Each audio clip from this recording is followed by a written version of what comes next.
Right, on to the awful news that reached us yesterday. British heavyweight boxer Anthony Joshua was involved in a car accident in Nigeria, which sadly resulted in two people losing their lives. Here to tell us more about it, talkSPORT's Matt Hutchinson. Matt, what do we know?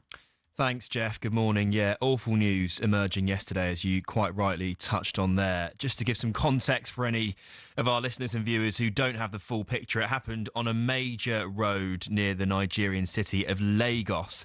That was at around midday local time yesterday, 11 a.m. UK time here. The two men who lost their lives were both Joshua's friends, but also parts of his close team, which makes it all the more tragic. So Sina Gami was here, the strength and conditioning coach, and Lateef Ayo Deli was his personal trainer. Absolutely awful news that Joshua's lost both of those two. He emerged from the wreckage in one piece, which we're all grateful for here at talkSPORT.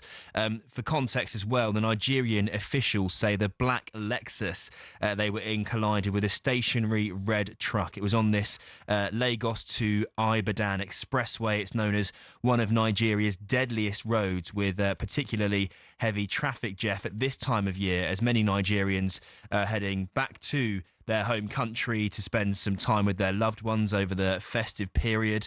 We're told the car they were in actually lost control during an overtaking manoeuvre and then crashed into this stationary truck on the side of the road.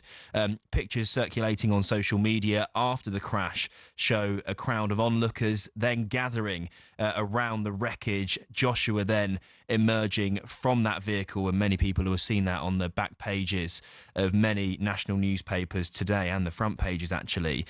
Both Joshua and the driver survived, so two managed to emerge in one piece. Two sadly lost their lives. They were immediately evacuated, Jeff, to a specialised medical facility in Lagos, which is one of the major cities in Nigeria.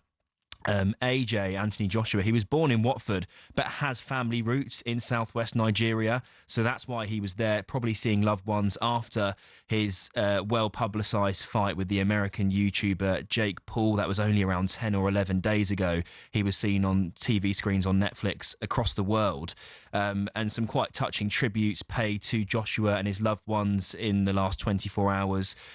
Jake Paul said life is much more important than boxing, and he's praying for the lost lives, AJ, and anyone impacted by the accident. And in a statement, Matchroom Boxing, who of course are Joshua's promoters, they say he was taken into hospital for checks and treatment. He's now in a stable condition, and AJ will stay for observation. And again, Matchroom said their deepest condolences, Jeff, are with all of those affected by the crash. So Anthony Joshua will emerge in one piece and have a recovery into the new year, but tragically lost two of his close friends and team in that crash. Matt, thank you very much indeed for that update. More on that news, by the way, on talksport.com. This is talkSPORT Breakfast. We're previewing tonight's Premier League action next.